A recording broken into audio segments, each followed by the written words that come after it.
ഫ്രാൻസിൽ നിന്ന് 65,000 ടൺ ബാർലിയായിട്ട് അങ്ങനെ ഞങ്ങൾ സൗദി അറേബ്യയിലെ കിങ് അബ്ദുള്ള എന്ന പോർട്ടിലെത്തിയിരിക്കുന്നത്. ഞങ്ങളെപ്പോലെ തന്നെ കപ്പലിൽ കൊണ്ടുവന്ന കാർഗോകളാണ് ഇതാ ഇറക്കിയിട്ടേക്കണ കാണുന്നത്. ഏതാണ്ട് 2 ദിവസത്തോളം ഞങ്ങൾ സൗദിയിൽ എത്തിയിട്ട് പിന്നെ വാറിൻ്റെ ചെറിയ പ്രശ്നങ്ങൾ ഗൾഫ് മേഖലയിൽ നടക്കുന്നതുകൊണ്ടാണോ എന്ന് അറിയാൻ പാടില്ല.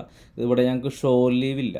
സൗദിയിൽ അങ്ങനെ വേറെ പ്രശ്നങ്ങളൊന്നും ഇല്ലാത്തതുകൊണ്ട് 24 മണിക്കൂറും കാർഗോ കണ്ടിന്യൂസ് ഡിസ്ചാർജ് ചെയ്തുകൊണ്ടിരിക്കുന്നുണ്ട്. അതുപോലെ തന്നെ ഈ ഇടയ്ക്ക് നിലത്ത് വീണ കാർഗോക്കെല്ലാം ക്ലീൻ ചെയ്യണത് ഇവിടുത്തെ പോർട്ടിലെ സ്റ്റാഫാണ്. അവർ രാത്രി കാലങ്ങളിലാണ് വന്നത്. ഇപ്പോൾ നോയമ്പ് കാലം ആയതുകൊണ്ടാണ് അവർ ഈ രാത്രി വന്ന് ഡിസ്ചാർജ് ചെയ്യുന്നത്. അതുപോലെ തന്നെ കപ്പലിൽ ഓരോ അറകൾ ഇങ്ങനെ കാർഗോ ഡിസ്ചാർജ് ചെയ്യുന്ന കഴിയാറാകുമ്പോൾ ഇടയ്ക്ക് ഞങ്ങൾക്കും ഉണ്ടാവും ചെറിയ ചെറിയ പണികൾ. വേറൊന്നുമല്ല, ഈ ഡിസ്ചാർജ് ചെയ്യുന്ന സമയത്ത് കാർഗോ ചില സ്ഥലത്തൊക്കെ ഇങ്ങനെ പറ്റിപ്പിടിച്ചിരിക്കുക. നമ്മൾ ഈ ബ്രഷും അല്ലെങ്കിൽ വല്ല ചൂലൊക്കെ വെച്ച് അടിച്ച് നിർത്തിയിടണം. അതുപോലെ തന്നെയാണ് ഈ ഹാച്ച് കവറിൻ്റെ മുകളിൽ ഇങ്ങനെ കുറേ കാർഗോ വീഴും.